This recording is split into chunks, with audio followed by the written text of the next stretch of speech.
नमस्कार प्यारे बच्चों, मैं अभिषेक स्वागत करता हूं आपके अपने YouTube चैनल डीएम के स्टडी पर। आज की इस वीडियो में हम पढ़ने वाले हैं रस छंद अलंकार, जो कि क्लास 10 यूपी बोर्ड एग्ज़ाम में हर वर्ष पूछे जाते हैं। तो आप लोग इसको ज़रूर से ज़रूर तैयार करके जाइएगा। मैं आज रस छंद अलंकार को एक ही वीडियो में आपको इस ट्रिक के साथ बताऊंगा कि आप लोगों को दिमाग में अच्छे से बैठ जाएगा और आप लोग यूपी बोर्ड एग्ज़ाम 2024 में गर्दा करने वाले हो, धमाल मचाने वाले हो। इस वीडियो को देखने के बाद आप लोगों को दूसरी वीडियो देखने की भी ज़रूरत नहीं पड़ेगी। आप लोगों को मैं फुल जानकारी के साथ बताऊंगा कि क्लास 10 यूपी बोर्ड एग्ज़ाम में छंद अलंकार को कैसे पूछा जाता है। तो यूपी बोर्ड एग्ज़ाम में आप लोगों को 3 घंटे का पेपर देखने को मिलेगा, जिसमें कि आप लोगों को बार टॉपिक मिलेगा रस छंद और अलंकार। रस छंद अलंकार को आप लोगों को 3 भागों में बांट के देगा, जिसमें कि आप लोगों को एक में रस लिखना है, दूसरे में छंद अलंकार, तीनों में आप लोगों को एक एक लिखना है, जिसमें कि आप लोगों को 2-2 नंबर हर एक क्वेश्चन में मिलता है। आप लोगों को ज़्यादा नहीं, आप लोगों को सिर्फ 2-2 याद करके जाना है दोनों में, क्योंकि मैं पूरी गारंटी के साथ कहता हूं कि मैं जो आप लोगों को बताऊंगा आप लोगों को ज़रूर से ज़रूर यह बोर्ड एग्ज़ाम में देखने को मिलेगा। तो आप लोग इसको अच्छे से तैयार करके जाइएगा। अगर आप लोग मेरे चैनल पर नए हैं तो चैनल को सब्सक्राइब कर दीजिए और लाइक कर दीजिए। वीडियो को ज़्यादा से ज़्यादा शेयर कीजिए, ताकि बच्चों को यह वीडियो मिल सके और वह अच्छे से पढ़ सकें। तो आप लोगों को यह 6 नंबर में देखने को मिलेगा, जो कि 2 नंबर का एक क्वेश्चन होता है। 1 नंबर का होता है आपका परिभाषा लिखने का, दूसरा होता है आपका उसका उदाहरण लिखने का। तो आप लोगों को मैं बहुत ही अच्छे तरीके से समझाता हूँ, तो वीडियो को अंत तक देखना, जिससे कि आप लोगों को अच्छे से समझ में आए। तो पहला क्वेश्चन पूछेगा का वाला बी रस एवं हास्य रस का अस्थाई भाव और उदाहरण सहित लिखिए। तो इसमें आप लोगों का बी रस या हास्य रस, तो इसमें आप लोगों को बी रस या हास्य रस दोनों में से एक लिखना है और उसका अस्थाई भाव के साथ उदाहरण लिखना है। आप लोग समझो कि यह 2 नंबर कन्फर्म हो गया आपका। 1 नंबर आपको मिलता है उदाहरण से, प्लस 1 नंबर मिलता है आपको उसकी परिभाषा लिखने से, उसकी उदाहरण लिखने से, उसकी परिभाषा लिखने से आपको दोनों से 1-1 नंबर मिलता है। तो आप लोग इसको ज़रूर से ज़रूर तैयार करके जाइएगा, क्योंकि यूपी बोर्ड एग्ज़ाम क्लास 10 बहुत ही नज़दीक आ चुकी है। फरवरी से आपका पेपर है, तो आप लोग अच्छे से तैयारी बना के जाइएगा। और दूसरा हमारा खा वाले पूछता है श्रेष्ठ अथवा उत्प्रेक्षा अलंकार का लक्षण अथवा उदाहरण लिखिए। आपका ये श्लेष अथवा उत्प्रेक्षा अलंकार, ये हर वर्ष बोर्ड एग्जाम में पूछे जाते हैं। श्लेष अथवा उत्प्रेक्षा, यह बहुत ही इंपॉर्टेंट क्वेश्चन है, वेरी इंपॉर्टेंट क्वेश्चन है। और दूसरा हमारा गा वाला पूछेगा दोहा अथवा सोठा छंद का मात्रा सहित परिभाषा उदाहरण लिखिए। आप लोगों को इसमें भी आप लोगों को 2-2 नंबर देखने को मिल जाएंगे। तो आप लोगों को टोटल इस वीडियो से आपको लोगों का टोटल 6 नंबर पक्का हो जाता है बोर्ड पेपर में। 6 नंबर पक्का हो को रस छंद अलंकार में इतने पढ़ने हैं, जिसमें कि आप लोगों के हिंदी के सिलेबस में इतना रस छंद अलंकार हर वर्ष आता है। तो आप लोगों को 2-2 आप लोगों को मैं बहुत अच्छे तरीके से बताऊंगा, जिससे कि आप लोगों का इतना नहीं पढ़ना, आप लोगों को इतना पढ़ने से कोई मतलब नहीं है। मैं इतना ही बताऊंगा जो कि क्वेश्चन आपका छप चुका है बोर्ड एग्ज़ाम 2024 में, उतना ही मैं बताता हूँ आप लोगों को। रस में आप लोग देख लीजिएगा श्रृंगार रस, करुण रस, हास्य रस। और हमारा छंद में हो जाएगा चौपाई, दोहा, रोला, कुंडलियाँ। और अलंकार में आप लोग देख लीजिएगा, अलंकार में अनुप्रास, यमक, श्लेष, उपमा, रूपक, उत्प्रेक्षा, भ्रांतिमान और श्लेष अलंकार। इसमें से आप लोगों को 2-2 में तैयार कराऊंगा, आप लोग इसका स्क्रीनशॉट भी मार सकते हैं।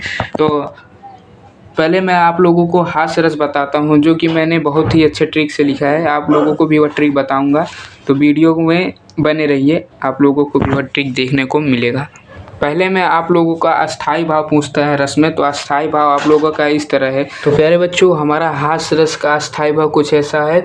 यह बहुत ही जेन्युइन ट्रिक है, जो कि यह किसी को जल्दी मालूम नहीं होता। तो आप लोगों को सिर्फ इतना लिखना है इसमें, जहाँ अनुभाव विभाव तथा संचारी भाव के संयोग से, जहाँ अनुभाव विभाव तथा संचारी भाव के संयोग से हृदय में उत्पन्न हास, आप लोगों को यही मेन टॉपिक लिखना है। हृदय में उत्पन्न हास, जो कि हास्य रस का अस्थाई भाव है। हास नामक अस्थाई भाव रस के रूप में बदलता है, वहाँ हास्य रस होता है। दोस्तों, ट्रिक आपको इसी में मिलेगा जो कि मैं बता रहा हूँ। जहाँ अनुभाव विभाव तथा संचारी भाव के संयोग से हृदय में उत्पन्न हास नामक अस्थाई भाव, जो कि इसका अस्थाई भाव हो जाएगा हास। नामक अस्थाई भाव रस के रूप में बदलते हैं वहाँ हास रस होता है। और इसका आप लोगों को इसमें 1 नंबर मिल जाएगा, जो कि आप लोग को उदाहरण लिखना है इसका। हास ही को दंगा भयो नंगा के विवाह में। दोस्तों मैंने इसका एक ही लाइन में बहुत ही आसान भाषा में इसका उदाहरण ढूंढ लिया है, जो कि हास ही को दंगा भयो नंगा के विवाह में। आप लोगों को इसमें 2 अंक फिक्स हो जाएगा। आप लोग इसको ज़रूर से ज़रूर तैयार करके जाइएगा। दूसरा इसमें तैयार करना है आपको करुण रस। दूसरा आपको तैयार करना है करुण रस। तो करुण रस में हमारा ऐसा लिखना पड़ेगा, आप जहाँ अनुभाव विभाव तथा संचारी भाव के संयोग से हृदय में उत्पन्न शोक, जो कि ये करुण रस है। आप लोगों को हास्य रस में आप लोगों को देखने को मिला हो गया यहाँ हास। बस यही ट्रिक है दोस्तों। करुण रस में आप लोगों को इधर लिखना है शोक नामक अस्थाई भाव। ऐसा आप लोगों को दूसरा आएगा श्रृंगार रस हो गया, कुछ भी हो गया, आप लोगों को उसका अस्थाई भाव इधर लिखना है। बाकी ये लिखने का तरीका आप लोगों को सिर्फ ऐसा ही लिखना है। आप लोगों को 1 नंबर आप लोगों को इसमें फिक्स हो जाएगा। तो इसका उदाहरण आप लोगों को देख लीजिए। हे खगमृग हे मधुकर श्रेणी, तुम देखी सीता मृगनयनी। आप लोगों को इसमें इसका उदाहरण यही रखना है, जो कि 2 लाइन का है और बहुत ही सरल है। आप लोगों के दिमाग में अच्छे से बैठ जाएगा। आप लोग इसको लिखकर एक बार अच्छे से प्रैक्टिस कर लीजिएगा। तो हमारा तीसरा 2 आप लोगों को मैं बता चुका हूँ। रस में आप लोगों को सिर्फ यही 2 तैयार करना है, जो कि बहुत मेन होता है।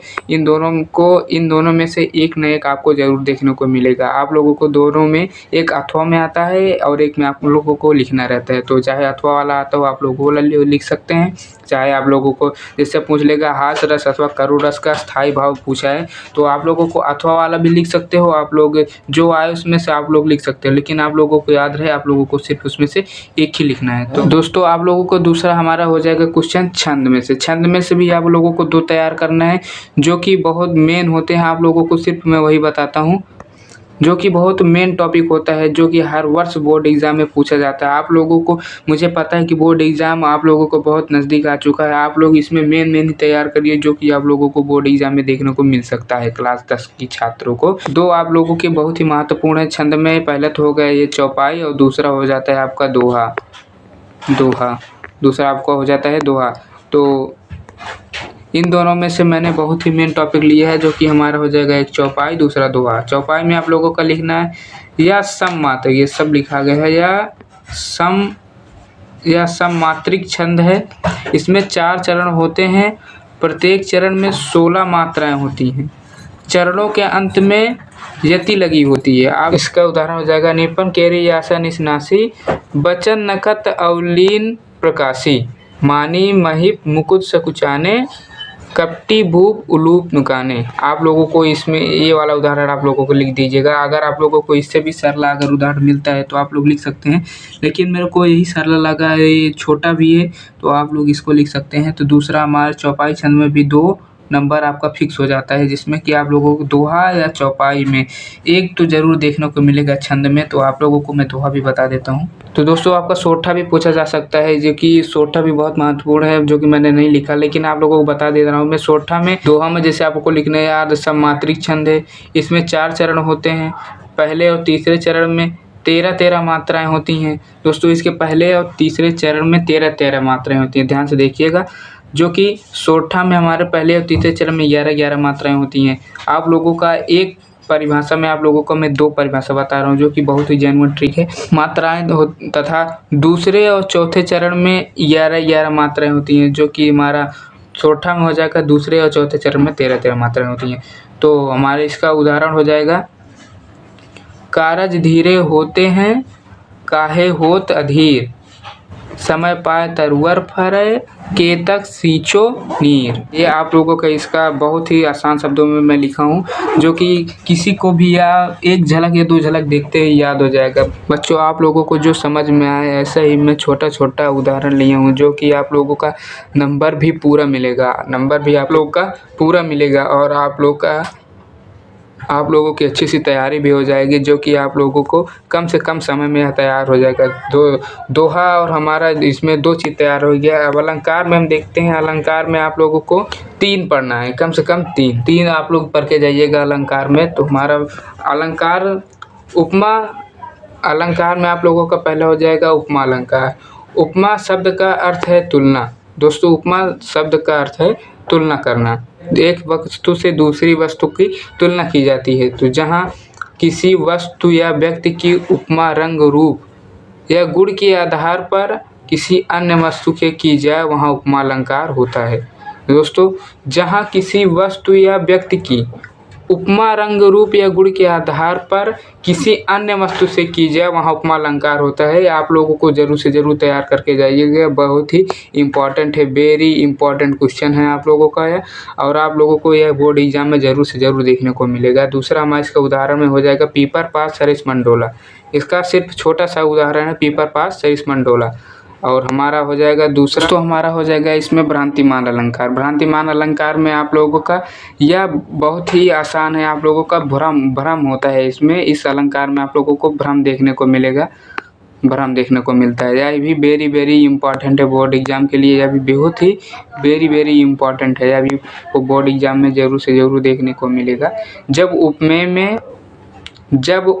में उपमान के होने का भ्रम होता है, जब उपमेय में उपमान के होने का भ्रम होता है, जहाँ एक वस्तु को देखने पर दूसरे वस्तु का भ्रम हो जाता है, वहाँ भ्रांतिमान अलंकार होता है। दोस्तों, जब एक वस्तु को देखने पर दूसरे वस्तु का उधर भ्रम होता है, एक वस्तु को देखने पर दूसरे वस्तु का भ्रम होता है, वहाँ भ्रांतिमान अलंकार हो जाता है, वहाँ भ्रांतिमान अलंकार हो जाता है। इसका उदाहरण भी बहुत ही आसान शब्दों में लिखा हूँ मैं।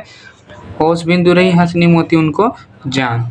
आप लोगों का ये उदाहरण हो जाएगा, जो कि एक लाइन का मैंने लिखा है। आप लोगों को इसमें 2 अंक भी फिक्स हो गया। बच्चों, मैं इसमें बहुत ही सरल तरीके से आप लोगों को रस छंद अलंकार बता चुका हूँ दो, जो कि वेरी इंपॉर्टेंट है। यह आप लोगों को 6 मैंने बताया है, आप लोगों को यह जरूर से ज़रूर देखने को मिलेगा बोर्ड एग्जाम में।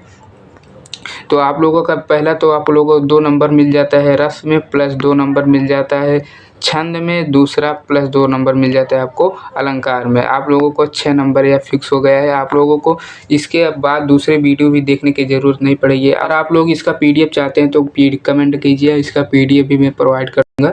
अगर आप लोगों को वीडियो अच्छी लगी तो एक प्यारा सा कमेंट करिए। और आप लोगों को मैं ऐसी ही बोर्ड एग्ज़ाम की तैयारी बहुत ही ज़ोरों से करा रहा हूँ, जो कि आप लोगों को जीवन परिचय भी देखने को मिल जाएगा। क्लास 10 में जितने जीवन परिचय आने वाले हैं बोर्ड एग्ज़ाम में, जीवन परिचय आप लोगों को देखने को मिल जाएगा। चाहे तो वह पद्य में हो, चाहे वह गद्य में हो, आप लोगों को दोनों का जीवन परिचय मिल जाएगा कि कौन कौन से जीवन परिचय इस बोर्ड एग्ज़ाम में आने वाले हैं। और आप लोगों को क्लास 10, क्लास 12 वालों की मैं पूरी तरीके से तैयारी करवा रहा हूँ बोर्ड एग्ज़ाम के लिए। तो आप लोग मेरे चैनल पर जाके हर एक वीडियो देख सकते हैं, जो कि बोर्ड एग्ज़ाम में हर बार आते हैं और हर बार आने की संभावना है। उसी क्वेश्चन को मैं बताया हूँ। तो आप लोग जल्दी से जाके फटाफट से जाके मेरे चैनल पर वीडियो देख लीजिए। तो अगर आप लोगों को वीडियो अच्छी लगी तो एक लाइक, सब्सक्राइब और वीडियो पे कमेंट करिए। धन्यवाद।